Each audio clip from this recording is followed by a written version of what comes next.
Good evening, sir. My name is Manju Singh. I would like to ask you one question. First of all, that I would like to tell you something. And I have seen your videos, that is Hinduism similarities with Islam. So I would like to ask you that what is the difference if any non-Muslim will read with understand of Vedas, or he or she should read with understand of Al-Quran? So it is necessary that all the non-Muslims should go with through that Al-Quran.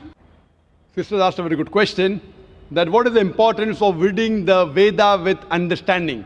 Like how I gave a talk on Al-Quran, should it be with understanding? And the sister has seen my video cassette, the DVD, on similarities between Islam and Hinduism. And sister, towards the end of my talk, I told and I requested the government of India, I said that you should teach Sanskrit as a language.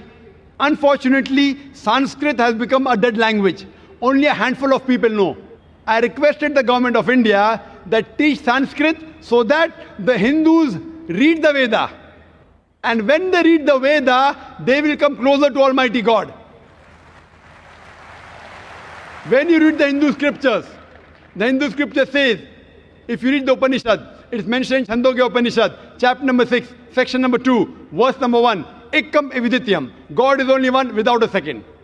It's mentioned in Sveta Upanishad, chapter number 6, verse number 9. Nachesya kasij janita na jadipa. Of that God, He has got no superior. He has got no parents.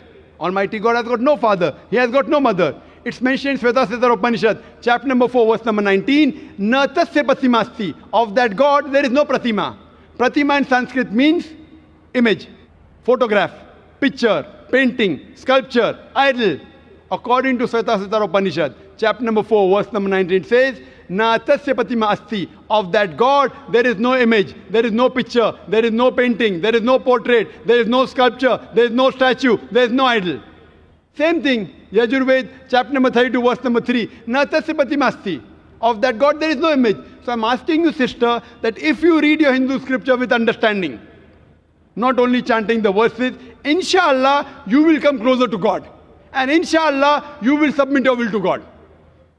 And if you read your Hindu scriptures, it's mentioned in the Hindu scriptures, I can give hundreds of references. It talks about the coming of the last and final messenger, Prophet Muhammad, peace be upon him. If you read the Bhavishya Purana, Parva 3, Khanda 3, Adhyay 3, Shlokas 5 to 8, it speaks about Muhammad Sallallahu Alaihi Wasallam. It's mentioned in Bhavishya Purana, Parva 3, Khanda 3, Adhyay 3, Shlokas 10 to 27 about the coming of Muhammad Sallallahu Alaihi Wasallam. It's mentioned in Atharva Ved, in Kuntap Sukta, in book number 20, hymn number 127, verse number 1 to 14. He's prophesied in Atharva Ved, book number 20, hymn number 21, verse number 6.